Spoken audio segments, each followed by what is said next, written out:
अब्दुल मलिक अगर सूफिया से प्यार ना करता तो क्या वह उसके बुलावे पर उसके घर जाता? शायद नहीं। लेकिन प्यार की यही तो ताकत होती है जो हर बंदिश को तोड़कर अपने महबूब तक खींच ही लाती है।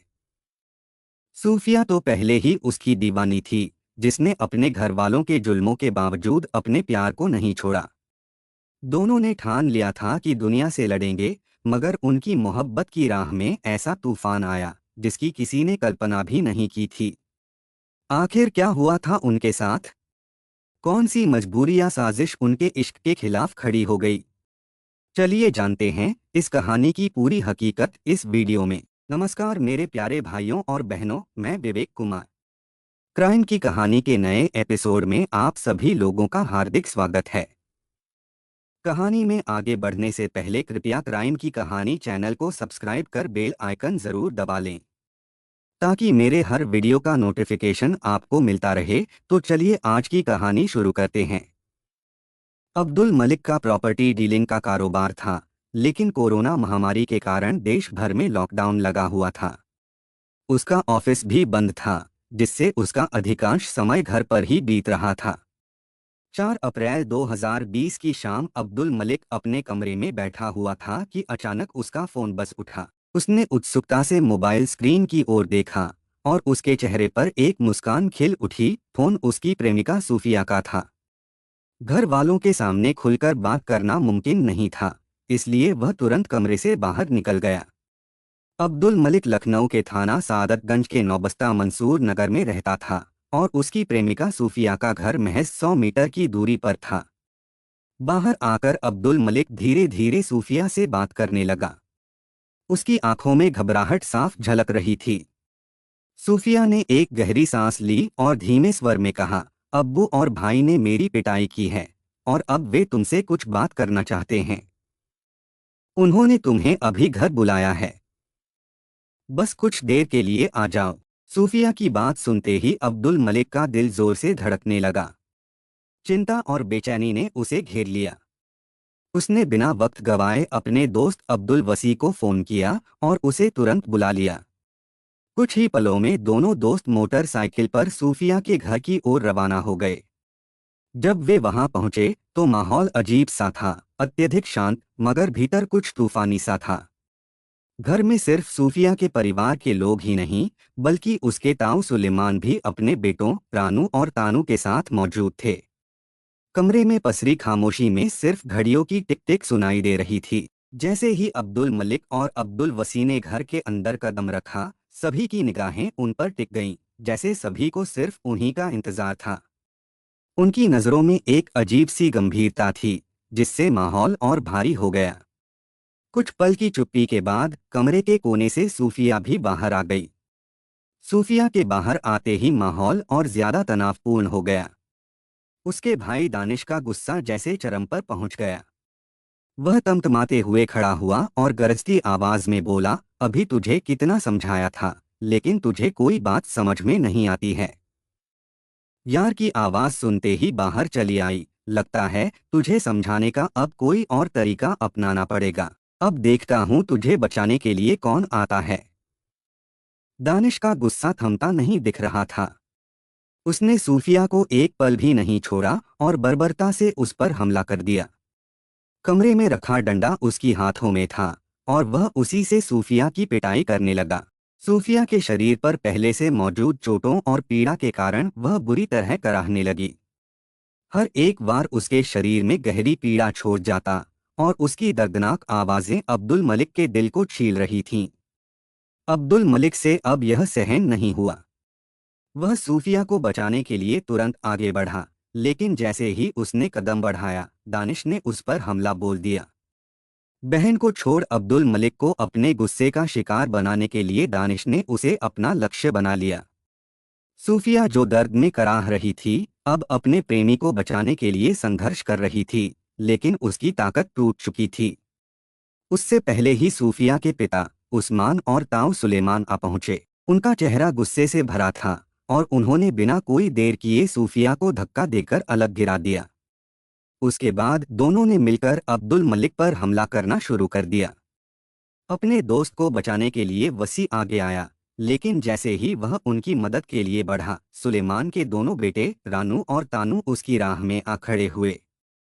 दोनों ने उसे दबोच लिया और बेरहमी से पिटाई करने लगे। उनकी आंखों में गुस्सा था और उन्होंने अब्दुल मलिक और वसी पर अपनी सारी कड़वाहट उंडेल दिया। सूफिया, जो अब लहूलुहान हो चुकी थी, अपने प्रेमी को बचाने की नाकाम कोशिशों में लगी हुई थी। वह इस उम्मीद में थी कि किसी तरह वह वसी को छुड़ा पाएगी, लेकिन हर प्रयास विफल हो रहा था। हालांकि वसी ने हार नहीं मानी और किसी तरह उन दोनों के चंगुल से छूटने में सफल हो गया। तेजी से वह वहां से भाग खड़ा हुआ और सीधे सादतगंज थाने पहुंचा। उसका मन भारी था, लेकिन उसे अपनी उम्मीद बाकी थी।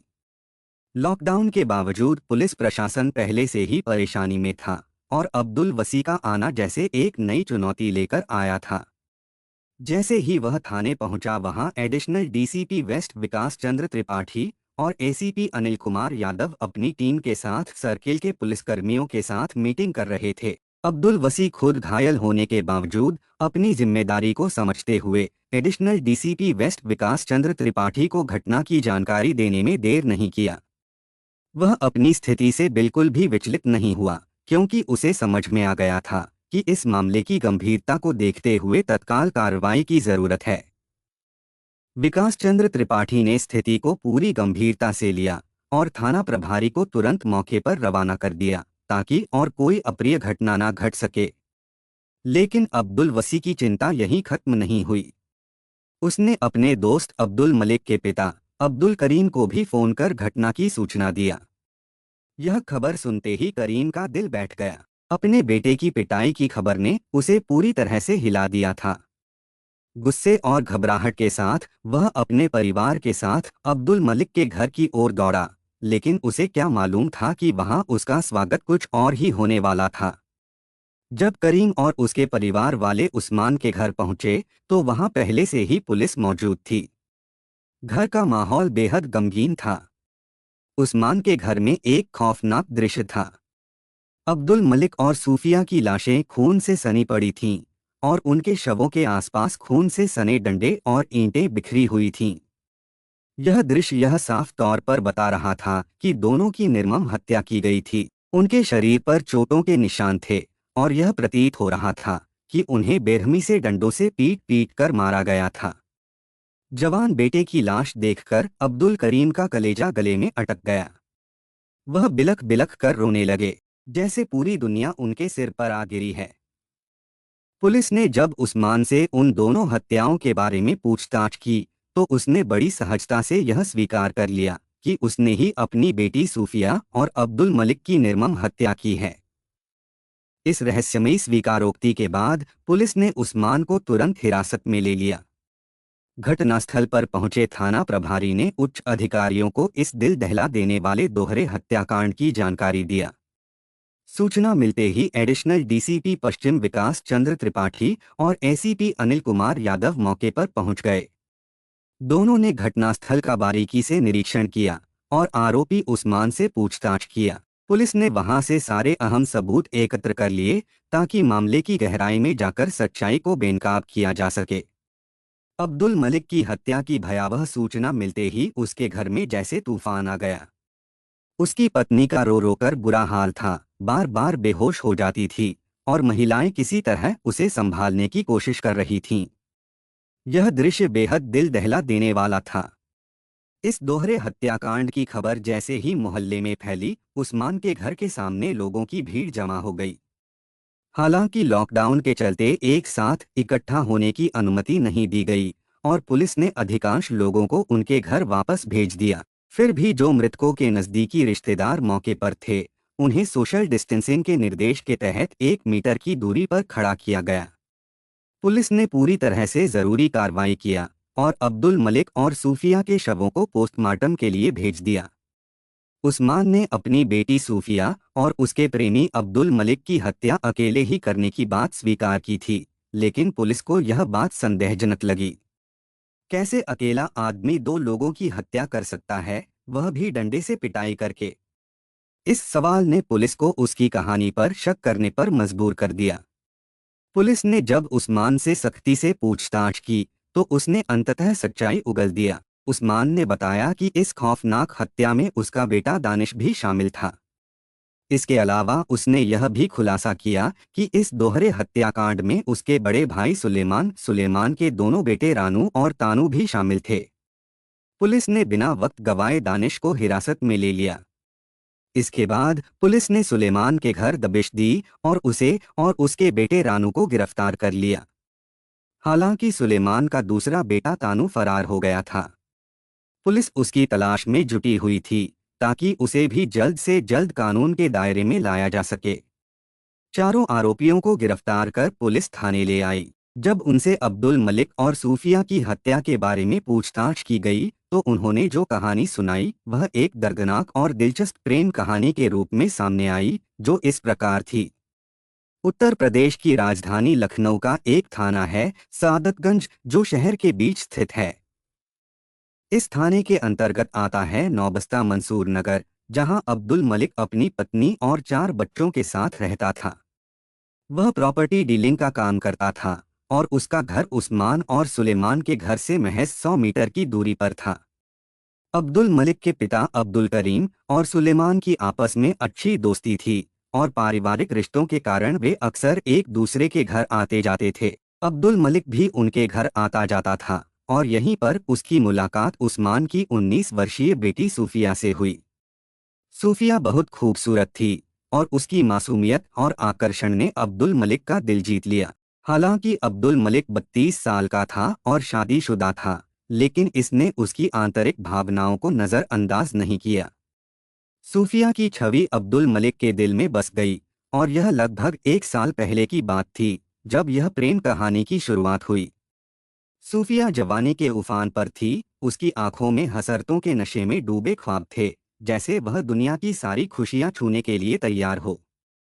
उसकी दिली चाहतें हवा में उड़ने के लिए बेताब थीं। और अब्दुल मलिक, जो शादीशुदा था और जिंदगी के कई पहलुओं को जान चुका था, अपनी मीठी बातों और सलीके से सूफिया को अपने प्यार के जाल में फंसा चुका था। उनका प्यार एक नए सफर की शुरुआत थी, लेकिन इस सफर का अंत क्या होगा, किसी ने भी उसे गंभीरता से नहीं लिया। अब्दुल मलिक और उस्मान के पारिवारिक रिश्तों का सिलसिला इस प्यार को छिपाने का एक बेहतर बहाना बन गया। उनका प्रेम धीरे धीरे अमर बेल की तरह फैलने लगा और दोनों के परिवारों ने कभी इसकी ओर शक की नज़र से नहीं देखा। लेकिन जब अब्दुल मलिक का उस्मान के घर आना जाना बढ़ गया और सूफिया की आंखों में उसकी मौजूदगी की खुशी साफ दिखाई देने लगी, तो उनके परिवार वालों को दोनों के बीच छिपे रिश्ते पर शक होने लगा। एक दिन सूफिया और अब्दुल मलिक की पोल उस वक्त खुली जब दानिश के एक दोस्त ने उन्हें लखनऊ के गौतम बुद्ध पार्क में झाड़ी की ओट में बैठकर गुफ्तगू करते देखा। यह दृश्य उसके लिए चौंकाने वाला था और उसने तुरंत यह बात दानिश को बता दिया। दानिश के लिए यह एक शर्मनाक बात थी और उसने बिना समय गवाए अपने माता पिता को यह सब बताने का फैसला किया। सूफिया के परिवार वालों को यह समझने में अब देर नहीं लगी कि अब्दुल मलिक का उनके घर आना जाना दरअसल किसी और मकसद के तहत था। लेकिन उन्होंने इस मामले में ज्यादा शोर शराबा करने के बजाय सूफिया को ही समझाया। उन्हें लगा कि अगर सूफिया को इस संबंध की गंभीरता समझाई जाएगी तो शायद वह खुद ही इस रिश्ते से निकलने का फैसला कर लेगी। इसके अलावा उन्होंने अब्दुल मलिक के पिता अब्दुल करीम से भी इस विषय पर शिकायत किया। क्योंकि अब्दुल करीम सूफिया के ताऊ सुलेमान के पुराने दोस्त थे, सुलेमान ने भी अब्दुल करीम से इस बारे में बातचीत किया। करीम ने बेटे मलिक को सख्ती से समझाया कि वह शादीशुदा है और 4 बच्चों का पिता है, इसलिए उसे इस तरह की हरकतों से बाज आना चाहिए। घर वालों के समझाने पर अब्दुल मलिक और सूफिया ने कुछ दिनों तक एक दूसरे से मिलना बंद कर दिया। हालांकि वे फोन पर जरूर बातचीत करते थे और दोनों ने ये ठान लिया था कि चाहे जो हो जाए वे एक दूसरे से जुदा नहीं होंगे। उनका प्यार हमेशा के लिए बना रहेगा। अब्दुल मलिक ने जब उस्मान के घर आना जाना बंद कर दिया तो दोनों के परिवार वालों को लगा कि अब उन्होंने मिलना जुलना छोड़ दिया है, लेकिन असलियत कुछ और ही थी। दोनों के दिलों में प्यार की आग और भी बढ़ गई थी। मुलाकात न होने पर उनकी चाहत और गहरी हो गई। अब चोरी छिपे वे घर के बजाय रेस्टोरेंट्स और अन्य सार्वजनिक स्थानों पर मिलने लगे थे। हालांकि यह लुकाछिपी ज्यादा दिनों तक कायम नहीं रह सकी, क्योंकि वे दोनों इतने जुनूनी थे कि उनकी मुलाकातों का गुप्त रहना अब मुश्किल हो गया था। एक दिन सूफिया के भाई दानिश ने खुद अपनी बहन सूफिया को आलमबाग इलाके में अब्दुल मलिक की मोटरसाइकिल पर घूमते हुए देख लिया। यह दृश्य देख उसका गुस्सा तुरंत फट पड़ा, लेकिन उस समय वह कुछ नहीं कर सका क्योंकि मलिक की मोटरसाइकिल पहले ही आगे बढ़ चुकी थी। जब सूफिया घर लौटी तो दानिश ने उसे बुरी तरह आड़े हाथों लिया। उसकी शिकायत पर उसके पिता उस्मान ने सूफिया की जमकर पिटाई की और उसे कड़ी हिदायत दी कि अगर उसने अब्दुल मलिक से मिलना नहीं छोड़ा तो उसका अंजाम बहुत बुरा होगा। लेकिन उस्मान यह नहीं जानता था कि प्यार पर जितना भी पहरा बैठाया जाए वह उतना ही मजबूत होता है। यही हाल सूफिया और अब्दुल मलिक के प्यार का था। उनके दिल एक दूसरे के लिए पूरी तरह से जुड़ चुके थे। वे सिर्फ तन से ही नहीं बल्कि मन से भी एक दूसरे के हो चुके थे। उनके बीच के रिश्ते में कोई दीवार नहीं थी और चाहे जितनी भी कोशिशें की जाएं, उनका प्यार कमजोर नहीं होने वाला था। यह बात अब्दुल मलिक की पत्नी को भी पता थी और उसने अपने शौहर को कई बार समझाया, लेकिन मलिक ने उसकी बातों को नज़रअंदाज कर दिया। इसके बाद उसकी बीवी ने अब्दुल मलिक से झगड़ना शुरू कर दिया, जिससे घर में कलह की स्थिति बन गई। मलिक के परिवार वाले भी उसे समझाते समझाते थक चुके थे, लेकिन वह सूफिया से मिलना नहीं छोड़ रहा था। इसी बीच सूफिया ने भी अपने घर वालों की परवाह किए बिना अब्दुल मलिक के घर जाना शुरू कर दिया। उसकी इस जिद ने उसके परिवार को और भी परेशान कर दिया। वे उसे समझाने के साथ साथ कभी कभी पिटाई भी करने लगे, लेकिन सूफिया पर इसका कोई असर नहीं हुआ। इस सब का असर पूरे मोहल्ले में होने लगा। सूफिया और मलिक के रिश्ते की वजह से उनके परिवार की खूब बदनामी हो रही थी। उनके परिवार वालों को यह समझ में नहीं आ रहा था कि ऐसी स्थिति में क्या किया जाए। शनिवार 4 अप्रैल 2020 की दोपहर के बाद सूफिया अपने प्रेमी अब्दुल मलिक से मिलने उसके घर गई। जब सूफिया के घर वालों को इस बात का पता चला तो जब वह घर लौटी तो उसके भाई और अब्बा ने उसकी बुरी तरह पिटाई किया। इस खबर के बाद सूफिया के ताऊ और उसके दोनों बेटे रानू और तानू भी उसे समझाने के लिए वहां पहुंचे। सूफिया ने पिटाई के बाद भी एक साहसिक जवाब दिया और कहा कि चाहे उसकी जान चली जाए वह अब्दुल मलिक को नहीं छोड़ेगी। उसकी जिद पर घर वालों ने फिर से उसकी पिटाई किया, लेकिन सूफिया ने अपनी जिद नहीं छोड़ी और अब उसके परिवार वाले यह समझ गए कि वह किसी भी कीमत पर अपने फैसले से नहीं मुड़ेगी। इस स्थिति में सूफिया के परिवार वाले अब्दुल मलिक को दोषी मान रहे थे। वे मानते थे कि उसकी वजह से ही उनकी इज्जत पूरी मोहल्ले में मिट्टी में मिल रही थी। सूफिया के परिवार वालों ने अब तय कर लिया था कि वे अब्दुल मलिक को इसकी सजा जरूर देंगे। पिटाई के बाद सूफिया अपने कमरे में चली गई थी और घर के सभी लोगों ने मिलकर एक योजना बनाई। उनका मकसद था कि किसी बहाने अब्दुल मलिक को घर बुलाया जाए और उसे ऐसी सजा दी जाए कि वह और उसके परिवार वाले इसे हमेशा याद रखें। योजना के तहत सूफिया के परिवार ने उससे कहा कि वह अब्दुल मलिक को फोन करके बुलाए और उससे यह भी पूछे कि वह शादीशुदा होते हुए भी सूफिया से शादी करने के लिए तैयार है या नहीं। जब सूफिया ने यह सुना तो उसे थोड़ी खुशी हुई, क्योंकि उसे लगा कि शायद अब उसके परिवार वाले मलिक से उसकी शादी कराने के लिए राजी हो गए हैं। इसलिए अपने परिवार के कहने पर सूफिया ने अपने प्रेमी अब्दुल मलिक को अपने घर बुला लिया, यह सोचकर कि अब शायद उसका प्यार पूरा होने वाला है। सूफिया के कहने पर अब्दुल मलिक अपने दोस्त वसी को मोटरसाइकिल पर बिठाकर सूफिया के घर पहुंच गया। लेकिन सूफिया के परिवार वालों ने पूरी योजना के तहत उसका इंतजार कर रहे थे। जैसे ही मलिक वहां पहुंचा, सभी घरवाले डंडों से लैस होकर उस पर टूट पड़े। वसी, जो कि इस स्थिति से घबराया हुआ था, किसी तरह वहां से जान बचाकर भाग गया और सीधे थाने पहुंच गया। इस दौरान सूफिया के पिता उस्मान, उसके भाई सुलेमान और उनके बच्चों ने अब्दुल मलिक और सूफिया पर क्रूरता से हमला किया। डंडों से बुरी तरह पीटते हुए उन्होंने दोनों की हत्या कर दी और ईंटों से उनके सिर फोड़ दिए। यह घटना पूरे इलाके में हंगामे का कारण बनी। जब पुलिस को इस घटना की सूचना मिली तो उन्होंने आरोपियों से पूछताछ शुरू किया। अब्दुल करीम की शिकायत पर पुलिस ने चारों आरोपियों के खिलाफ भारतीय दंड संहिता की धारा 147, 323, 302 और 506 के तहत रिपोर्ट दर्ज कर लिया। चारों आरोपियों उस्मान, दानिश, सुलेमान और रानू की निशानदेही पर पुलिस ने वारदात में प्रयुक्त 3 डंडे और कुछ ईंटें बरामद कर लीं, जो हत्या के दौरान इस्तेमाल की गई थीं। यह साक्ष्य मामले को और मजबूत कर रहे थे। पुलिस ने तत्परता दिखाते हुए सभी आरोपियों को गिरफ्तार कर लिया। उन्हें बाद में न्यायालय में पेश किया गया, जहां से उन्हें लखनऊ कारागार भेज दिया गया। कहानी को लास्ट तक सुनने के लिए आपका धन्यवाद। इस कहानी के बारे में अपनी राय कमेंट करके ज़रूर बताइएगा और ऐसी ही अपराध की सच्ची कहानियों के लिए हमारे चैनल क्राइम की कहानी को सब्सक्राइब कर लीजिए। कहानी को लाइक और शेयर ज़रूर करें। धन्यवाद।